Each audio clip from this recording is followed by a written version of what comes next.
It's an honor, my pleasure, to introduce and bring up His Excellency, the President, Republic of Rwanda, President Paul KAGAME. Please.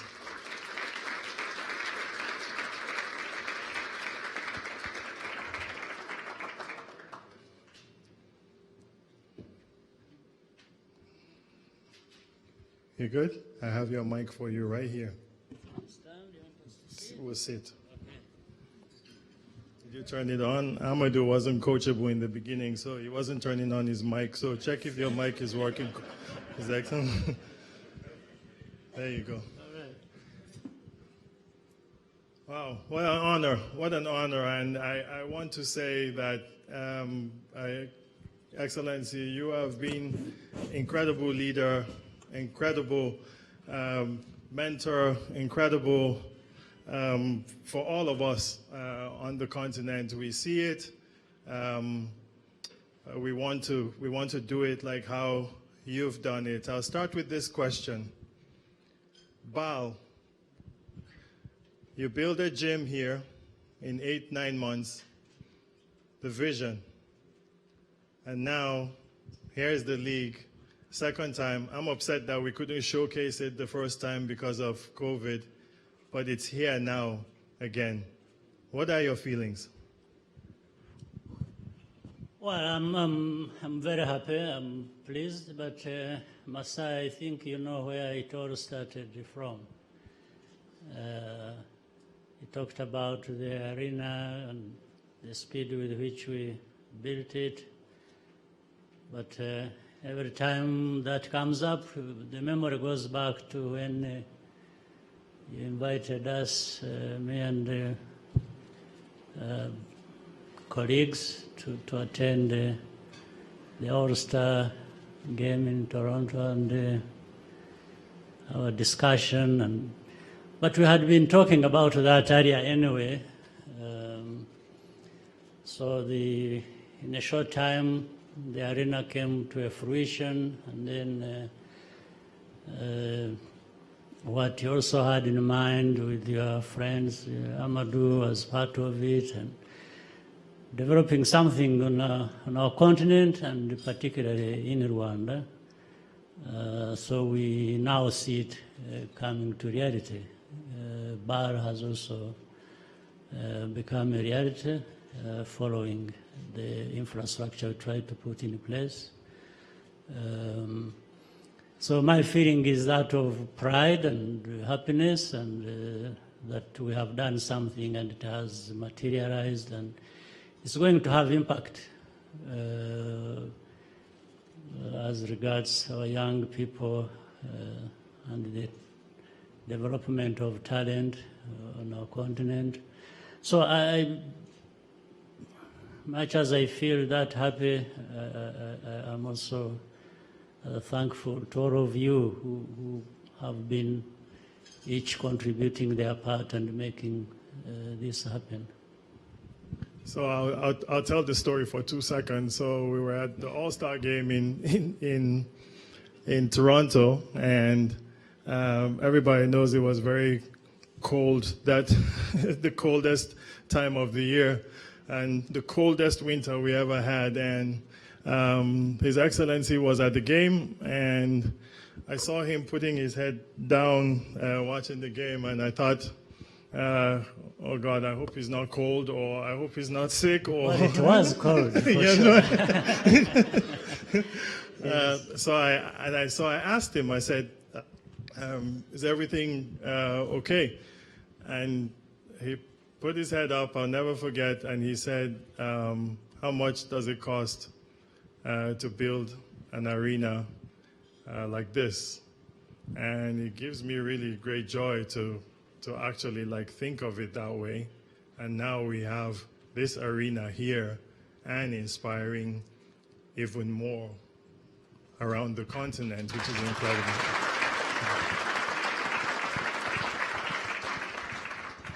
Sports as a catalyst.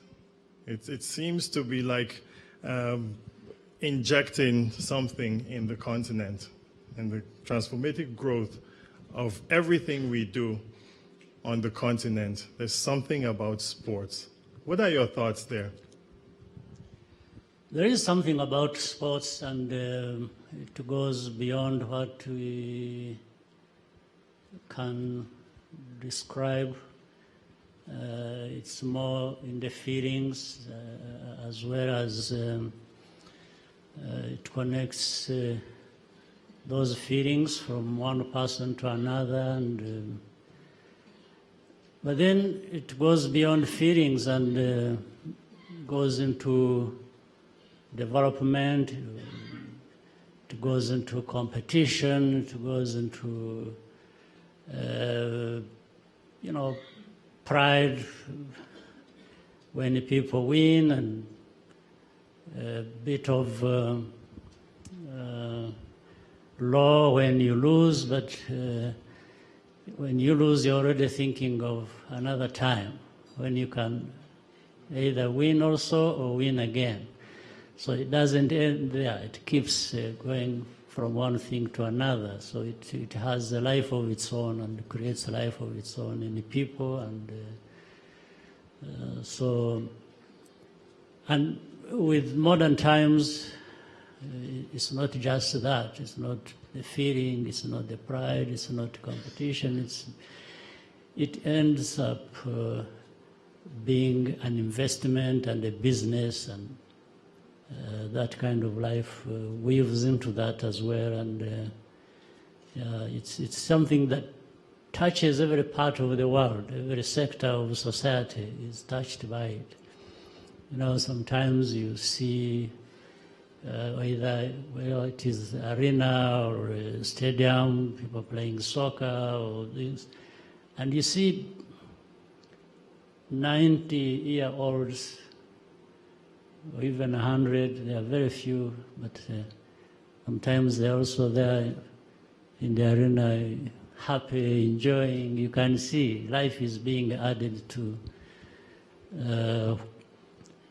what time they have already lived.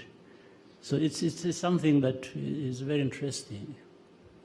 We have, with moving sports forward and what we've been talking about here, we have government, we have the private sector, we have the non-profit, all these different, really like aspects coming together. It seems to be the only way that we're going to make this thing work on the continent, because government is a big part, the private sector is a huge part, and even the non-profit has really like galvanized a lot of the things that we want to do on the continent. How do we make this, how can we make this work? Well, those components you have mentioned, they come together always in many ways. So government has its role to play, private sector, of course. I said earlier, sport is not only an enjoyment that the people in business also like to participate in, but it has become an investment space where people can put their money and get returns as well. But beyond that, there is a feeling that you are contributing to the development of society through talent and other things. So the private sector becomes part of it. Even non-profit, their mission is to improve lives. They feel happy, they feel good when they have contributed to that. And I don't think there is any better place to achieve that than through sports. So always these elements coming together is important. That's what completes the circle that you, in the end, want to complete, to have something building up in a society like ours. So government, though, is so important in the regard of making sure that they create an enabling environment. They can't do it alone. They always want but to make sure that they facilitate, they create an enabling environment, they put a policy in place to help and guide people in their activities. But when it comes to the real investment to flow, then the private sector, I think, has a much bigger role, and the non-profit, because they are focused on these things that make a difference for people and can take advantage of that environment that has been put in place. So it's always you are going to get the best results with all these facets of our society coming together. BAL has kind of used this caravan system around. We've been in Cairo, been in Dakar, now Kigali here. There seems to be an excitement in East Africa here, and DRC joining the East African community. How do you see that really like affecting sports here with these countries here really bringing a lot of energy? Yeah, sports already is being affected by and through individual countries, and sometimes going beyond the neighbors and to other places. But the fact that neighboring countries can come together as a sub-region like the East African community, that means you are bringing what the efforts have been and the progress and success of one nation and the other all together to form a much bigger thing. But as we said, more of an analogy really than just the fact of it. I'm saying if even in business you are looking for a bigger market, even in sports, thrives better when these individual countries come together and form a bigger space for competition, for development, for investment, and all kinds of things. So the fact that DRC has joined the other countries, South Sudan, Kenya, Uganda, Tanzania, Burundi, Rwanda, and it's going to definitely put more energy into it, more interest, because that's a large population.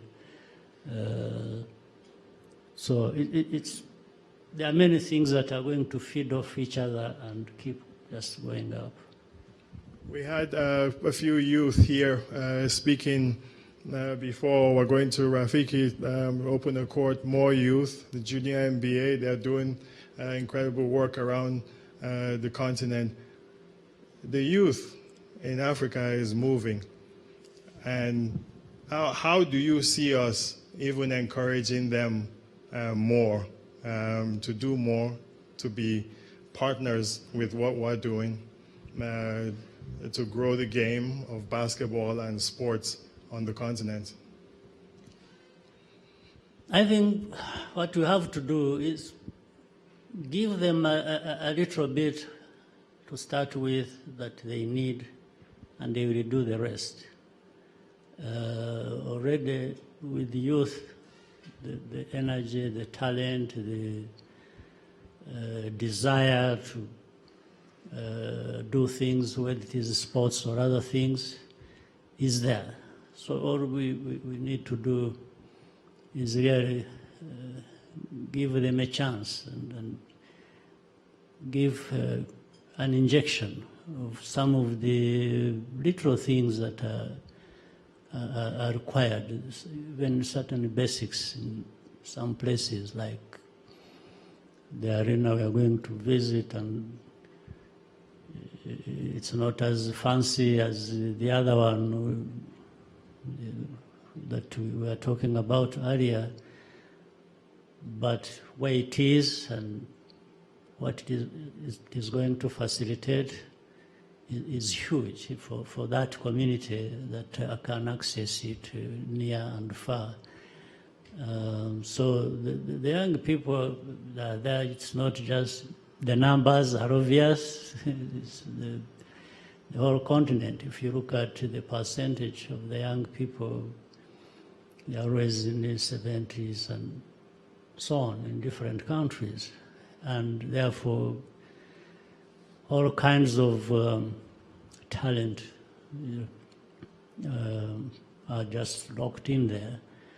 And all we have to do is to release everything for the young people to do their part that they want to do. So every small contribution, the aggregate of that will make a big difference for the young people. They are not just about sports. In the end, later on, they form governments, they form the private sector, they form whichever group you're talking about. But how do they get there, and with what mentality and with what possibilities are they going to be able to fully express themselves? Excellency, we're done with the serious part of the conversation now. So we're now into the fun part of the conversation now. That might be more serious than what you have already done. Have you been watching the NBA playoffs? Yes. And have you been staying up late? Actually did last night. Yeah, you did, huh? About half of, I watched Dallas and Golden State, but just the first half. And then went to sleep thinking they had lost. When I woke up to come here, when I checked, I found Golden State had won. Yeah. You put this event so early. I messed with your sleep. You took a few hours of my sleep. I'm sorry about that, Your Excellency. So I put my phone when I'm watching the game, and I never answer anybody's text when my team is playing, except yours, Your Excellency. I just wanted to tell everybody that. So, do you have a favorite player in the NBA? Be careful now, Your Excellency. I have favorite players. Players. Yes. Do you have a starting five? Yeah, I think I can. Can we work on your starting five now? Yes. Trying to cheat here a little bit. I'm looking for one from Toronto. So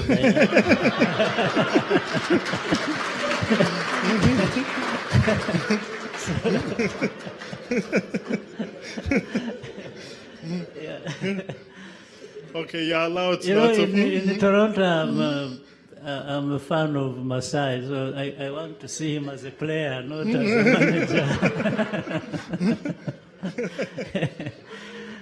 manager. So tell me the five. Steph Curry, for sure, is my hero. I think I explained to you why. Yeah, yes. Yeah, he's not this giant of a man who people are used to in basketball, and the way he is, and the skill, and the finesse, and whatever other weaknesses, I'm looking at the so he comes number one for me. Number one. Yeah. Then I also like Kevin Durant. Yeah. Yeah. I like LeBron too.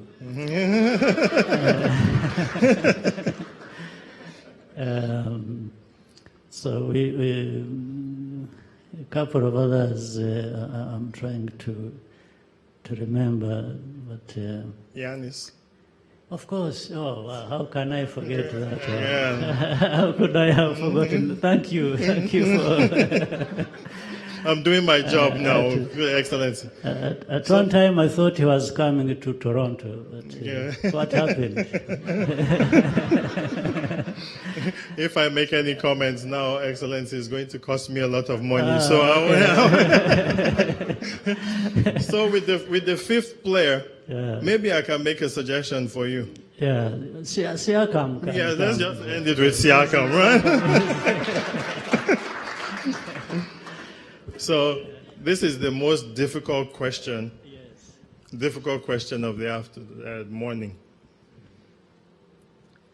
Your favorite GM in the NBA? Yeah, but I already answered that. I don't think they heard. I thought I had answered it without you asking. So I thought he was not going to ask, so I offered the answer before you. Yeah. So I'll ask you your shot. How is your shot looking these days? Because we saw that on the screen there where you made that shot. Yeah. Have you had the opportunity to shoot recently? Not from that time, I haven't. Maybe the last was following the other one. I think this is what we did at the arena. Yes. Yeah, I haven't been practicing, but you never know. It might be better now. It might be better now. Huh? Well, for us, Your Excellency, your leadership, your mentorship, and I think we all need a father, a big brother to lead us the right way. You have shown us that, and I truly believe that I know you give me confidence to walk as an African wherever we are. Thank you. Thank you. And I know I speak for a lot of everybody, not just here on the continent. And I'm so proud for what you've done, what you continue to do, and what you will do. And God will bless you. And I'm so proud that you're part of like an unbelievable game, that the help you give us, the friendship you've given us with the NBA, the Giants of Africa, with the youth. For me, it's powerful for us. And we stand in Africa, and we stand strong. And we stand by you, and we continue to go, because this continent will be great. Ladies and gentlemen, His Excellency, Paul Kagame. Thank you. Thank you. Thank you very much.